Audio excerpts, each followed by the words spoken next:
Muy buenos días, yo soy el doctor David Chan, residente de segundo año de oftalmología del Hospital Dr. Rodolfo Robles Valverde. Hoy les voy a hablar acerca de el manejo postquirúrgico de cirugía filtrante.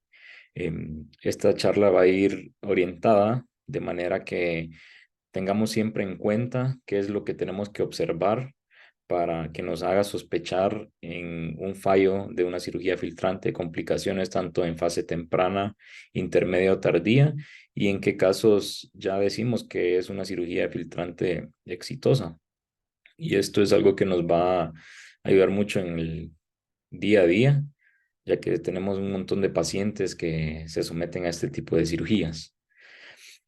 Entonces, ¿cómo vamos a prevenir las complicaciones? Son en general pues un montón, pero tenemos que irnos a lo básico, lo que tenemos que tener en cuenta.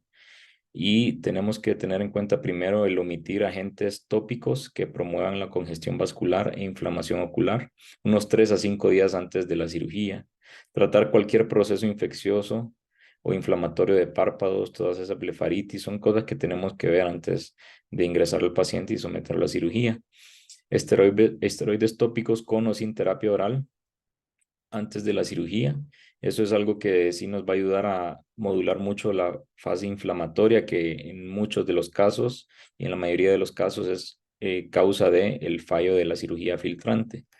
También hay que considerar curso de panfotocoagulación o en glaucomas neovasculares, en todo proceso neovascular.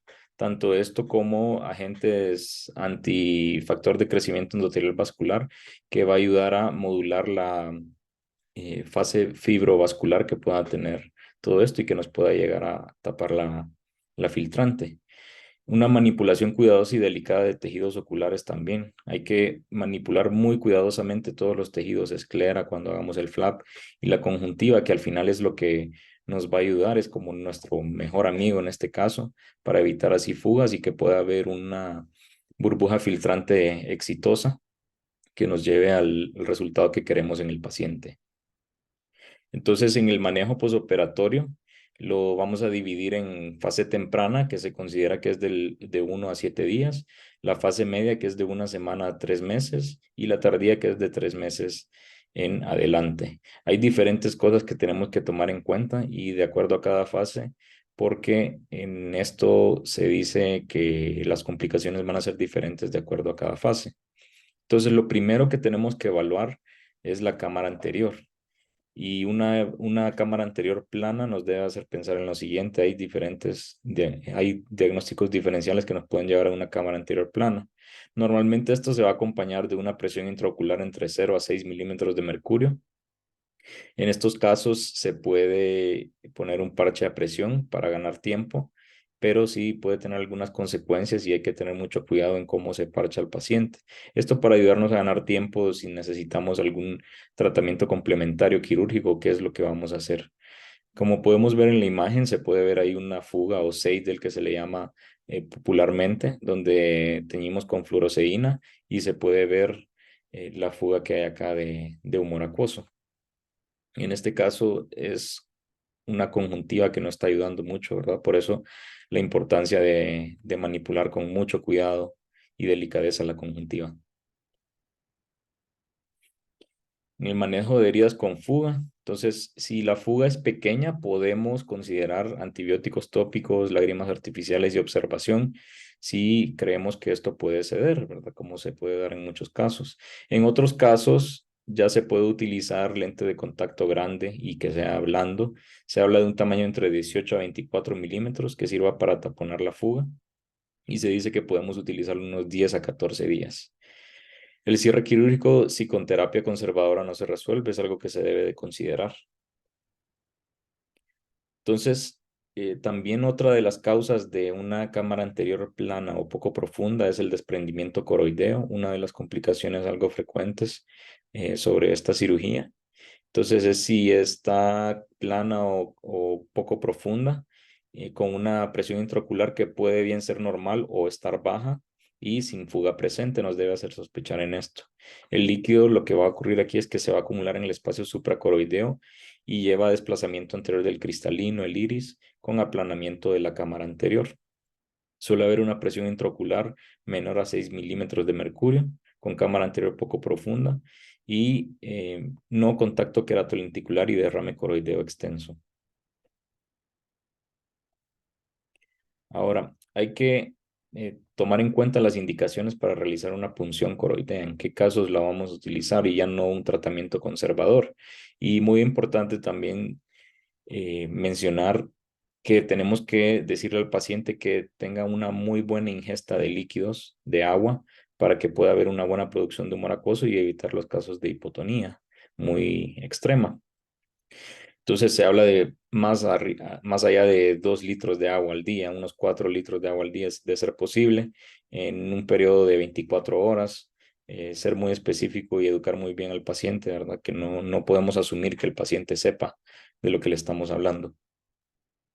Entonces, de las indicaciones para realizar la punción coroidea está el contacto queratolenticular, que se debe realizar en las primeras 24 horas, edema corneal asociado a cámara anterior poco profunda, cámara anterior plana en su periferia por más de 5 días, el beso coroideo o kissing coroideo, que se debe realizar en este caso la punción en unas 24 a 48 horas, no se debe esperar mucho, o en una hipotonía prolongada donde tengamos un bleb o burbuja filtrante baja por más de 7 días con derrame coroideo moderado extenso.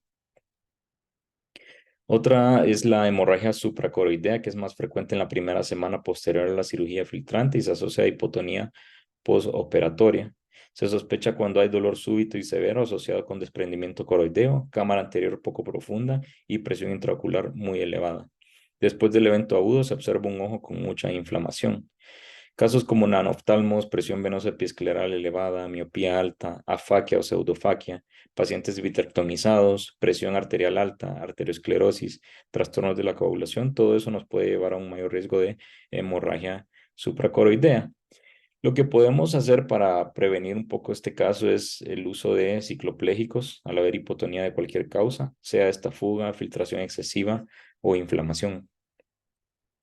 Otra causa de cámara anterior plana o poco profunda es el bloqueo pupilar, que se puede dar cuando hay una IP no permeable, sinequias posteriores o con cristalino en cámara anterior, sin una IP que previene el flujo de humor acuoso hacia la cámara anterior.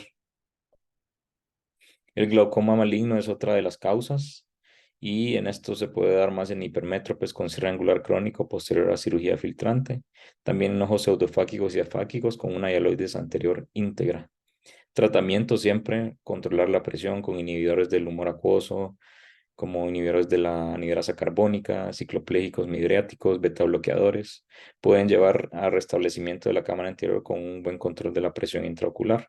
Pero lo que nos va a ayudar mucho es a puncionar y remover la hialoides anterior y penetrar el vitro posterior con aspiración de vitro con aguja, para que así, porque así lo que ocurre es que hay un flujo inverso del humor acuoso que lleva a esto que toda la estructura de la hialoides anterior empuje todo el diafragma y entonces al final nos crea un cierre, ¿verdad? Una cámara anterior estrecha y así una disminución en el flujo de salida del humor acuoso. Ahora, muy importante también la evaluación temprana de la burbuja filtrante o bleb, que nos va a hacer pensar que un bleb fue exitoso. Es cuando este no está vascularizado. Este debe estar ligeramente elevado y con microquistes difusos en el bleb, que eso nos alienta que va muy bien el proceso posoperatorio. Sangre por debajo del bleb, plano vascularizado o muy elevado o muy localizado son signos de mal pronóstico. Se debe determinar el sitio de la obstrucción y la gnoscopía es el método más efectivo para determinarlo. Puede ser en la esclerotomía, puede ser que la esclerotomía se ha fibrosado, ha habido un proceso de cicatrización muy extenso, fibrosis, que es la causa más común de una filtrante fallida. En la fase intermedia posoperatoria, lo ideal es tener una presión intraocular entre 7 a 12 milímetros de mercurio con un bleb superonasal difuso, un aplanamiento del bleb previamente elevado, quistes de Tenon, engrosamiento del bleb y elevación de la presión intraocular deben alertar de que la filtrante se ha tapado en alguno de los caminos, ¿verdad? Donde se realiza. Continuar con antiinflamatorios hasta que desaparezca todo signo de inflamación. Eso es muy importante también y es muy importante hacer una buena tenectomía para evitar el mayor riesgo de producción de quistes de Tenon. Y pues básicamente lo que ya les había comentado, cómo reconocer un bleb fallido y se debe hacer énfasis en esto.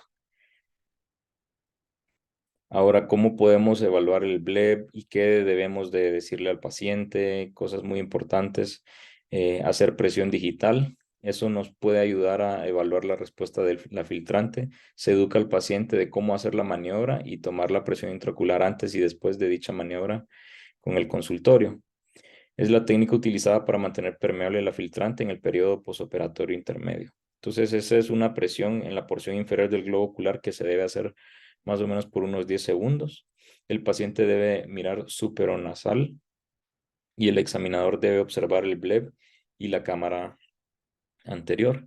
Y debería de haber una reducción de unos 3 milímetros de mercurio entre que se hace la maniobra y que se toma la presión intraocular posteriormente para decir que es una filtrante, es un bleb que todavía está filtrando. Otras cosas que se pueden realizar es la punción del bleb con una aguja entre 25 a 30, de número 25 a 30 con jeringa de tuberculina y se debe aplicar anestésico tópico de más o menos 0.1 ml a 0.2 y se puede utilizar epinefrina también.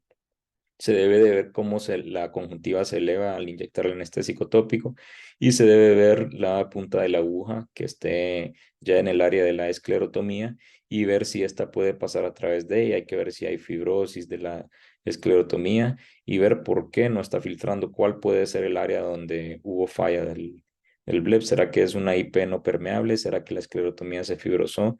¿O será que se está formando un quiste de Tenon? Otra entidad es una complicación de esta cirugía es la maculopatía hipotónica. Está asociada al uso de mitomicina C y 5-fluorouracilo. Hay una presión intraocular menor a 6 milímetros de mercurio, con inflamación macular, pliegues retinianos y coroideos, como estos que se ven en la imagen, son pliegues radiales en mácula. Se da más frecuente en jóvenes y con miopía alta. Se puede utilizar parche compresivo, láser jack de vasos conjuntivales, que eso puede promover poco la hemorragia en el bleb y suturas transconjuntivales, que eso nos puede ayudar a que no haya mucha filtración a través de esta. El manejo en la fase posoperatoria tardía se puede dar la muy común blebitis, es una infección del bleb. Son blebs que fugan, más riesgo en blebs inferiores, normalmente se busca hacer superior. Y la sospecha va a ser cuando tengamos esta imagen, que es una respuesta vascular en la base del bleb y son un halo de vasos en la periferia que rodea todo el bleb o burbuja filtrante. Los principales agentes etiológicos que la forman son el Staphylococcus en sus diferentes subespecies, Haemophilus influenza y Streptococcus. Ahora es muy importante también educar al paciente sobre signos de infección, ¿verdad? Cuando hay ojo rojo, secreción purulenta, disminución de la agudeza visual, que haya dolor, todo eso debe alertar al paciente y debe consultar lo antes posible para evitar más complicaciones como una endoftalmitis. Debe utilizarse tratamiento tópico agresivo con antibióticos. Se habla más de las quinolonas de cuarta generación. Se debe utilizar también esteroides para modular la inflamación, que este es uno de los principales componentes que nos llevan a complicaciones. Y posterior al tratamiento tópico con antibióticos, unos 24 a 48 horas después se debe de utilizar el esteroide cuando sospechamos en una blebitis. Ahora la formación de cataratas también es otra complicación. Un 22 a 47% de los pacientes post-trabeculectomía, tanto edad, exfoliación, aire utilizado en cámara anterior y hipotonía posoperatoria, lo pueden ocasionar con mayor frecuencia y en este caso se debe hacer una facoemulsificación con lente intraocular. ¿Cuál es la causa de esto? Pues al haber una hipotonía, una cámara anterior plana o poco profunda, hay un contacto queratolenticular y esto va dañando y dañando más el cristalino, formando así la catarata. Estos son principalmente lo que tienen que tener en cuenta. Les agradezco mucho y que pasen un feliz día.